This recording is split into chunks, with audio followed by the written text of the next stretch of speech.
تو یہاں پر آئین ٹوٹ گیا، انتخابات وقت پر نہیں ہوئے، تو وہ ججز کے پیٹ میں مروڑ نہیں اٹھے، ان کو وہ تکلیف نہیں ہوئی جو اس وقت انہوں نے فیل کی، اور اسلام آباد ہائی کورٹ کھل گئی، جو سپریم کورٹ آف پاکستان کھل گئی۔ تو عمران خان کا موقف تھا کہ یہ بیسیکلی جنرل ریٹائر باجوہ اور جو اسٹیبلشمنٹ ہے انہوں نے ان کے خلاف سارا کیا۔ تو آج بالآخر دیکھیں نا، سیٹیں نہیں آئی، اور مفتی کفایت اللہ نے کہا کہ ڈکیٹی کے اندر بھی انصاف نہیں ہوا، یعنی ڈاکہ ڈلا، نون لیگ کو بھی دے دیا، پیپلز پارٹی کو بھی، ایم کیو کو، بھئی ہمارے حصے کا بھی دے دیتے تو یہ معاملہ نہ ہوتا۔ لیکن آج فضل الرحمان نے ندیم ملک کو جو انٹرویو دیا ہے، یہ صرف میں متعلقہ حصہ بڑا انکشاف ہے، اور یہ قانون کے اعتبار سے، آئینی اعتبار سے جو ماہرین ہیں ان کا کہنا ہے کہ اس پر جو جنرل باجوہ ہیں ان پر آرٹیکل 6 لگ سکتا ہے، لیکن اس ملک کے اندر چونکہ سارے قانون سویلین کے لیے ہیں، تو یہ ذرا آپ سنیے گا۔ جنرل فیض آپ سے رابطے میں تھے جب یہ لوگ ٹوٹ کے پی ٹی آئی سے اور ایم کیو ایم اور باپ پارٹی؟ حضرت وہ بالکل رابطے میں تھے، اور ان کی موجودگی میں سب کو بلایا گیا، اور سب کے سامنے ان سے کہا گیا کہ آپ نے یہ اس طرح کرنا ہے اور اس طرح کرنا ہے۔ اس میں سب کون تھے وہ؟ سب پارٹیاں، نون لیگ اور پیپلز سب پارٹی؟ پارٹیاں، اور ان کا نام مت لیں آپ۔ اور ان کو کس نے کہا کہ یہ کرنا ہے؟ سب پارٹیاں، کس نے کہا یہ کرنا؟ باجوہ صاحب اور فیض حمید صاحب دونوں تھے۔ کیا کہا انہوں نے؟ یہی کہا کہ آپ لوگوں نے کیا کرنا ہے، کس طرح چلنا ہے، کیا کرنا ہے۔ نو کانفیڈنس کے حوالے سے دونوں نے، اور سب نے اس کے اوپر ہاں میں ہاں بھری۔ پھر تو یہ کہنا چاہیے کہ موو جو تھی وہ ادھر سے تھی، تو نون لیگ اور پیپلز پارٹی نے صرف مہر لگا دی۔ آپ واقعی صحیح صحافی ہیں، آپ نے بات نکال ہی لیا۔ تو پھر مہر لگا دی نون لیگ اور پیپلز پارٹی نے اوپر سے، مہر لگا دی، مہر لگا دی۔ اب یہ دیکھیے، یہ بہت بڑا انکشاف ہے، اور اس انکشاف نے ایک ہلچل مچائی ہے پاکستان کی جو سیاست کے اندر، اور جس انداز کے اندر جو ہے وہ یہاں پہ آپ دیکھیے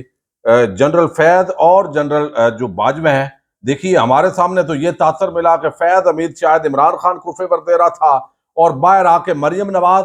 کا جو چچا ہے یا مریم نواز خود، اب یقیناً جو فضل الرحمان ہے وہ تو ساری پارٹیز کا ذکر کر رہے ہیں، تو ایک طرف جنرل باجوہ اور جنرل ریٹائر فیض حمید سے فضل الرحمان کے مطابق ڈیل کر رہے تھے، اور دوسری طرف جلسوں کے اندر جو ہے وہ للکار بھی رہے تھے۔ یہ بے شک جو ہے وہ ڈرامے بازی تھی،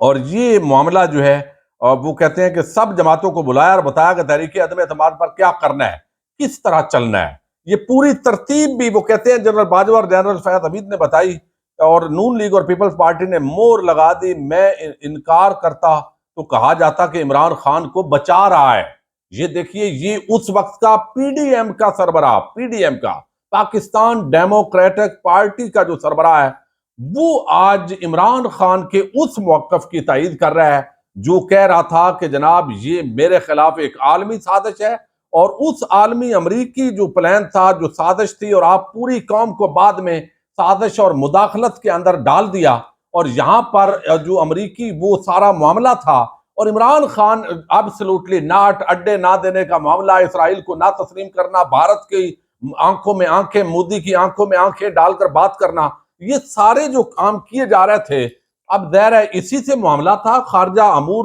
متاثر ہو رہے تھے، عمران خان اس وقت رشیا کا دورہ کر کے آئے تھے، اس پورے تناظر کو سمجھ کے تو عمران خان نے الزام لگایا کہ امریکہ اس پورے معاملے کے پیچھے ہے، اور فضل الرحمان نے بتایا کہ فوجی جو قیادت تھی اس وقت کی اسٹیبلشمنٹ کی، جنرل فیض حمید، جنرل ریٹائرڈ قمر جاوید باجوہ، انہوں نے سب کو، یعنی یہ جو پی ڈی ایم پلس ٹولہ، سب سے مراد ہے جو تحریک عدم اعتماد کے اندر ہوئے، یا ان میں سے دو چار گرو گرنتھ جو بڑے تھے، اس میں زرداری ہو سکتا ہے، اس میں مریم اور شہباز ہو سکتے ہیں، کیونکہ نواز شریف بھی آن بورڈ تھا لندن کے اندر، تو اس کے ساتھ بھی ملاقاتوں کی خبریں آ رہی تھی، اور یہاں سندھ ہاؤس کے اندر، اور پھر سفارتکاروں کی ملاقاتیں، اور یہ جو پورا سین کریٹ ہوا ہے، یہ فضل الرحمان کا اتنا بڑا اعتراف ہے کہ آئینی اور قانونی اعتبار سے ایک منتخب شدہ حکومت کو جس انداز کے اندر ایک سازش کے ذریعے جو ہے وہ تبدیل کیا گیا، اور مورے کے طور پر یہ سیاسی جماعتیں جو ہے وہ استعمال ہوئی، جو جمہوریت کا نام لیتی ہیں، جو آئین کا نام لیتی ہیں، جو لوگوں کے سامنے انسانی حقوق کا ڈنڈورا پیٹتی ہیں، اور یہ ان کو جیسے بھی ڈرایا گیا، بہرحال یہ عام مورے کے طور پر استعمال ہوئے۔ اور اب ان میں سے جو سب سے بڑا سرغنہ تھا وہ فضل الرحمان صاحب، جن کو پی ڈی ایم کا سربراہ بنایا گیا، اس کا یہ اعتراف بیسیکلی اعتراف جرم بھی ہے، اور تمام سیاسی جماعتوں کے خلاف اور اس وقت کی ملٹری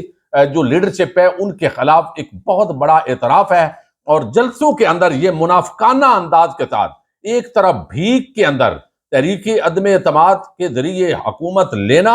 اور جلسوں کے ذریعے جنرل باجوہ اور جنرل فیاض حمید کو ٹارگٹ کرنا اور بعد ازاں ان کے سامنے سرنڈر کر کے رام کر دینا، یہ وہ ایک کردار ہے پاکستان کی سیاست کے اندر جو ہے وہ اس وقت آپ دیکھیں کہ ایک طرف تحریک انصاف جو ہے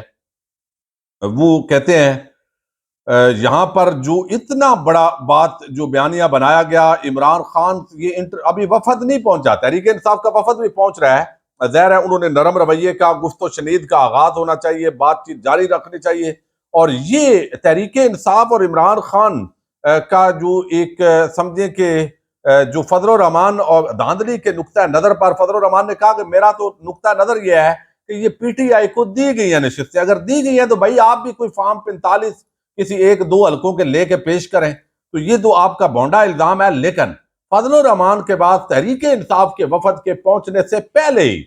ان کا انٹرویو کے اندر یہ بڑا انکشاف، یہ عمران خان کے اس موقف کی اتنی بڑی تائید اور پوری پی ڈی ایم پلس جو ٹولہ ہے اور اسٹیبلشمنٹ کے خلاف ان کا طبل جنگ بجانا، یہ ایک بہت بڑی پیش رفت ہے. اور انہوں نے بتایا کہ ہماری جو پارٹی ہے جنرل کونسل وہ کچھ ڈیسیژنز کرنے جا رہی ہے، وہ اپنی جگہ ہے. تو فضل الرحمان ہیز ڈن عمران خان اور وہ کہتے ہیں massive favour, no one could do what he has done being a big political opponent ہے. یہ بڑا اس پر لکھا جا رہا ہے، بڑا اس وقت تجزیے ہو رہے ہیں. تو بہرحال یہ آپ سن چکے ہیں اس وقت جو معاملہ ہے. تو بہرحال اوکے ہو گیا، معاملات درست ہو گیا. جی اجازت دیجیے گا. پاکستان زندہ باد، پاک فوج پائندہ باد.